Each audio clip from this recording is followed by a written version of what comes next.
আপোনালোকে চাই আছে Asia cup rising stars 2025 points table. এই পইণ্টছ টেবলখন লাষ্ট আপডেট কৰা হৈছে 18 নৱেম্বৰ তাৰিখে। গ্ৰুপ এ 1 নম্বৰত আছে বাংলাদেশ এ, দুখন মেচ খেলিছে, দুখনত জয়লাভ কৰিছে, 4 পইণ্ট লাভ কৰিছে, নেট ৰান ৰেট প্লাছ 4.079। 2 নম্বৰত আছে শ্ৰীলংকা এ, দুখন মেচ খেলিছে, এখনত জয়লাভ কৰিছে, এখনত হাৰিছে, 2 পইণ্ট লাভ কৰিছে, নেট ৰান ৰেট প্লাছ 1.384। 3 নম্বৰত আছে আফগানিস্তান এ, দুখন মেচ খেলিছে, এখনত জয়লাভ কৰিছে, এখনত হাৰিছে, 2 পইণ্ট লাভ কৰিছে, নেট ৰান ৰেট -1.182। 4 নম্বৰত আছে হংকং, দুখন মেচ খেলিছে, দুখনতো হাৰিছে, net run rate -4.697। Group B 1 নম্বৰত আছে পাকিস্তান এ, দুখন মেচ খেলিছে, দুখনত জয়লাভ কৰিছে, 4 পইণ্ট লাভ কৰিছে, নেট ৰান ৰেট প্লাছ 2.810।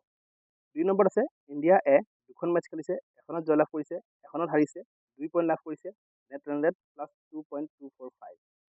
3 নম্বৰত আছে ওমান, দুখন মেচ খেলিছে, এখনত জয়লাভ কৰিছে, এখনত হাৰিছে, 2 পইণ্ট লাভ কৰিছে, নেট ৰান ৰেট -0.975। 4 নম্বৰত আছে UAE, দুখন মেচ খেলিছে, দুখনতো হাৰিছে, নেট ৰান ৰেট -3.725। এই পইণ্টছ টেবলখন লাষ্ট আপডেট কৰা হৈছে 18 নৱেম্বৰ তাৰিখে। ভিডিঅ'টো ভাল লাগিলে লাইক কৰি দিব, শ্বেয়াৰ কৰি দিব, লগতে এনেধৰণৰ ভিডিঅ'বিলাক পাই থাকিবলৈ প্লিজ চেনেলটো ছাবস্ক্ৰাইব কৰি দিব নাপাহৰিব। ধন্যবাদ।